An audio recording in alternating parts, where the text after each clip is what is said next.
Number 41 on page 281 asks us to describe a transformation from y equals ln of x, the parent function, to f of x equals ln of x plus 3. Now the natural log graph is going to have the same general shape and properties as a regular log graph, and our transformation properties for logs apply just as they do for any function. So since my transformation happens with the x, I have a plus there, this is going to give me a translation 3 units to the left. And then we are to sketch it by hand.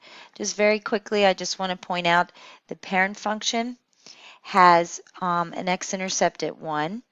It has no y-intercept.